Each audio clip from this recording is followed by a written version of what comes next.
Nous vous invitons à vous abonner si ce n'est pas encore fait, à activer la cloche pour être au courant de nos prochaines vidéos, à nous suivre sur nos réseaux Facebook et Instagram adventiste.mq. Bon visionnage et prenez soin de vous.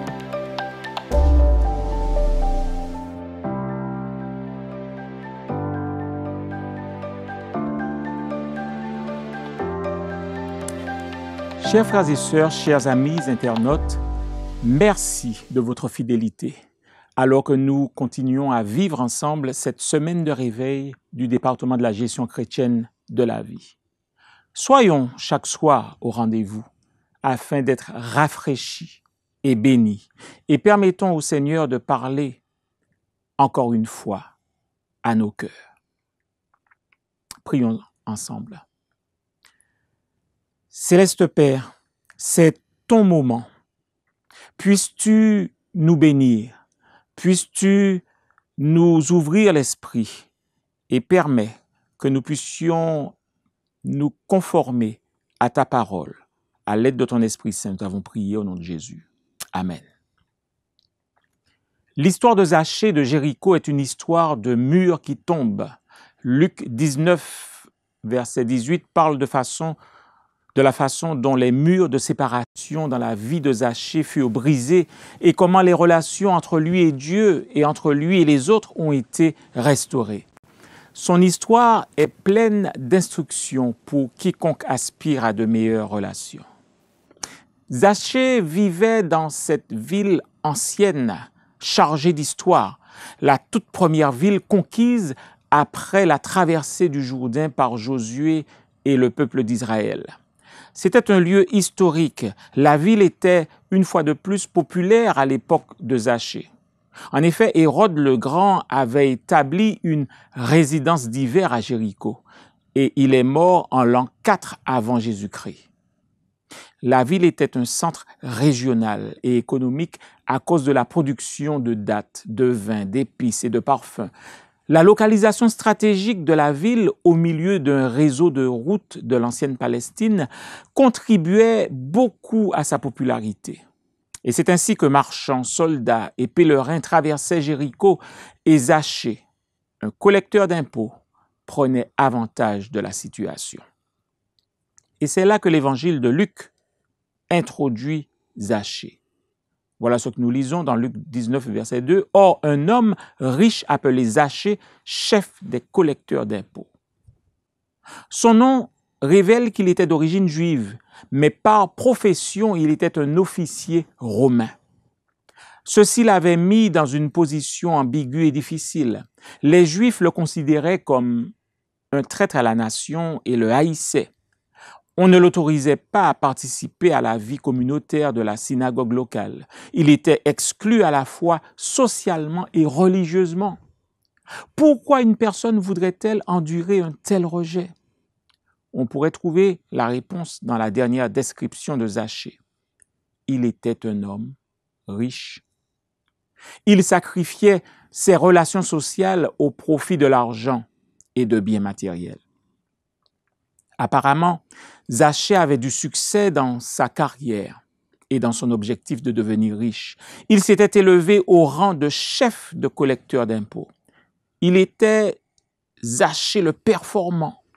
Avec une telle richesse et un tel succès, nous nous serions attendus à ce que Zachée soit heureux.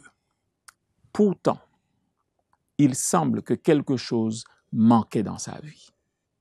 Il voulait remplir un vide qu'il éprouvait à l'intérieur. Voilà ce que nous lisons au verset 3 et 4.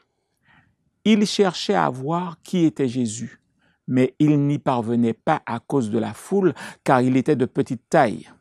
Il courut en avant et monta sur un sycomore pour voir Jésus parce qu'il devait passer par là.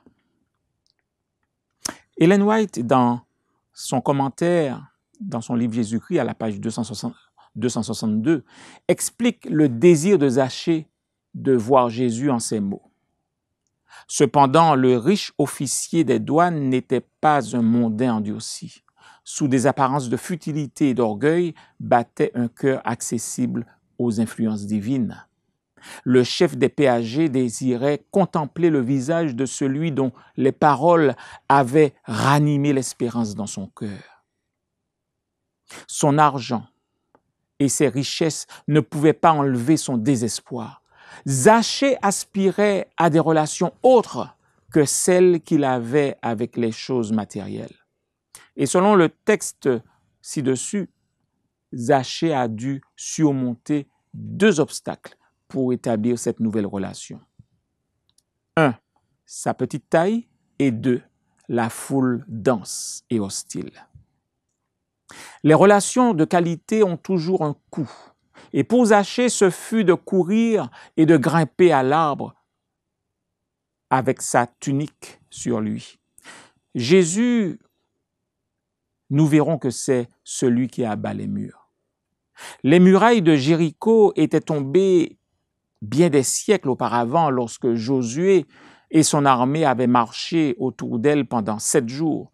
Nous pouvons présumer que Zachée avait abattu des murs dans sa propre vie, des murs tels que l'illettrisme, des murs tels que la pauvreté. Cependant, le mur relationnel était encore épais et bien haut, sans espoir de tomber un jour. Il ne jouissait d'une relation de qualité ni avec les gens qu'il côtoyait, ni avec Dieu. Se retrouver dans un sycomore était un bon début, mais ce n'était pas suffisant pour abattre le mur qui séparait Zachée des autres. La visite de Jésus à Jéricho marquera un tournant. Zachée cherchait à établir une relation distante et impersonnelle avec Jésus du haut de son arbre, mais Jésus avait une meilleure offre pour lui. Au verset 5 de Luc 19, nous lisons ceci: « Lorsque Jésus fut arrivé à cet endroit, il leva les yeux et dit, « Zachée, dépêche-toi de descendre, car il faut que je m'arrête aujourd'hui chez toi. » Jésus lui offrait une relation de proximité, une relation personnelle. C'était ce à quoi Zachée aspirait véritablement, mais il ne l'exprimait pas et il descendit de son arbre. L'esprit de prophétie commente la réponse de Zachée de la façon suivante. La foule s'écarte et Zachée, marchant comme dans un rêve, indique le chemin de sa maison. Jésus savait quelle route menait à la maison de Zachée, mais il voulait que Zachée passe devant et comme un homme bien élevé, il n'est pas entré de force chez Zachée. Zachée dut ouvrir la porte. Et plus tard ce jour-là, Jésus parla de la raison de sa visite chez Zachée. Nous lisons ceci au verset 9 de Luc chapitre 19. Jésus dit à son propos, « Le salut est entré aujourd'hui dans cette maison, parce que lui aussi est un fils d'Abraham. En effet, le Fils de l'homme est venu chercher et sauver ce qui était perdu. » Il y a 2 informations essentielles dans ce passage, chers amis. Jésus parle de l'identité de Zachée comme étant un fils d'Abraham. Et selon la perspective de Jésus, Zachée existait par son affiliation à la famille d'Abraham et par extension à la famille humaine. Zachée a été créé en relation et pour la relation. Renier cette caractéristique en se laissant conduire par sa quête des choses matérielles l'avait éloigné de son identité. Il vivait maintenant une vie peu satisfaisante et non accomplie. Pour ne pas dire plus, notre besoin naturel de relation ne peut jamais être satisfait par des possessions matérielles ou par la réussite. Il était essentiel que Zachée se reconnecte à son identité en tant qu'être relationnel. La seconde information dans ses commentaires ultimes concernait la mission de Jésus. Jésus l'a décrit en termes relationnels. Chercher et sauver. Non seulement nous sauve-t-il du péché, mais il nous sauve aussi des conséquences du péché, à savoir des murs de séparation érigés entre Dieu et les gens et entre les personnes. L'apôtre Paul soulignait cet aspect du ministère de Jésus lorsqu'il écrivit dans 2 Corinthiens, chapitre 5, verset 18, ceci. « Et tout cela vient de Dieu, qui nous a réconciliés avec lui par Jésus-Christ et qui nous a donné le ministère de la réconciliation. » Le salut de Dieu nous rétablit comme des êtres sociaux. Par choix, Zachée était un constructeur de murs.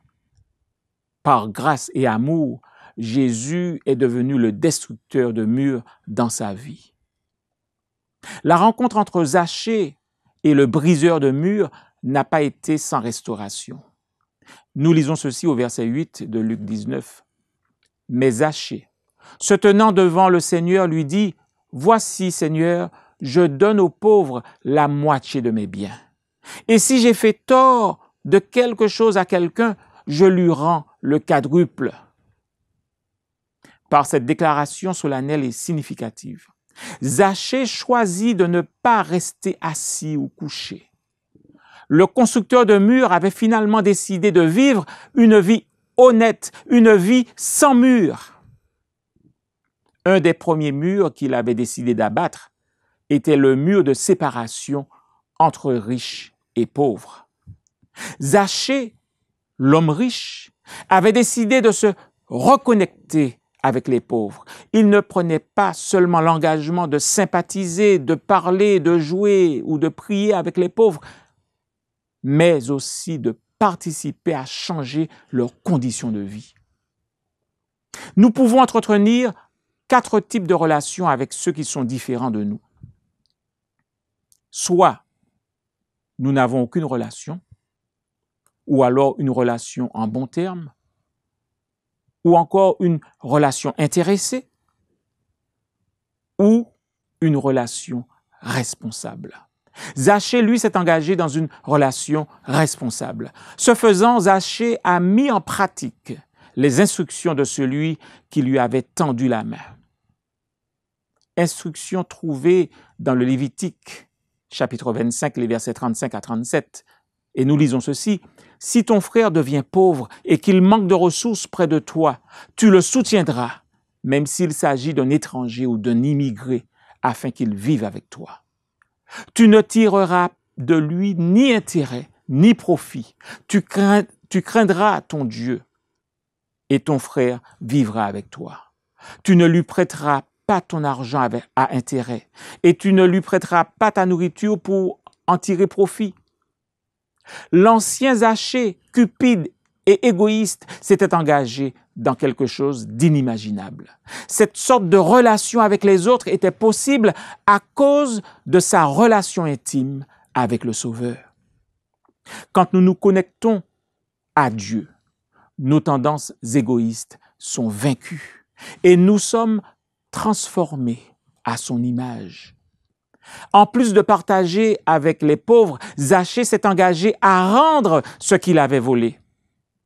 Certaines relations ne peuvent jamais être rétablies sans une restitution appropriée.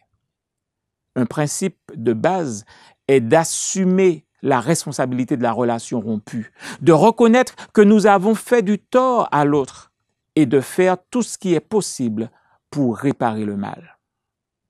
Ellen White fait ce commentaire au sujet de la restitution de Zachée. Elle nous dit dans le livre Jésus-Christ, à la page 480, « Aucun repentir n'est sincère s'il n'entraîne pas une œuvre de réformation. » Lorsqu'une relation a été brisée, il n'est pas sage de passer rapidement à autre chose sans aborder les causes derrière le conflit passé. En l'absence d'une fermeture adéquate, les blessures vont se rouvrir, ce qui empêchera l'établissement d'une relation profonde et sincère.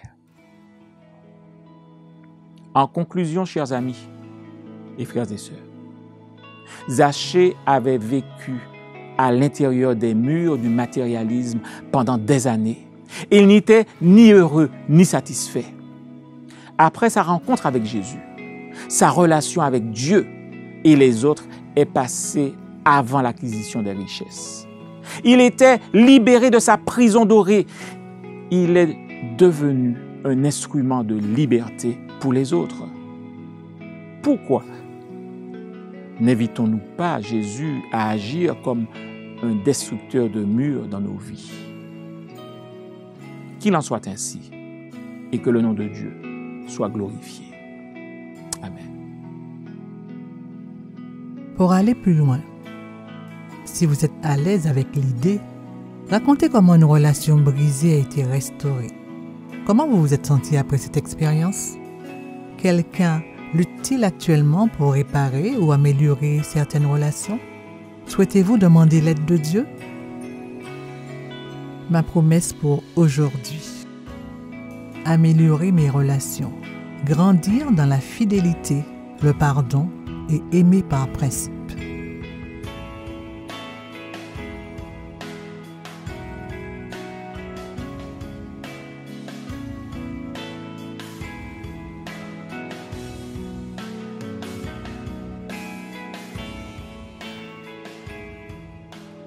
Nous vous invitons à vous abonner si ce n'est pas encore fait, à activer la cloche pour être au courant de nos prochaines vidéos, à nous suivre sur nos réseaux Facebook et Instagram adventiste.mq. Bon visionnage et prenez soin de vous.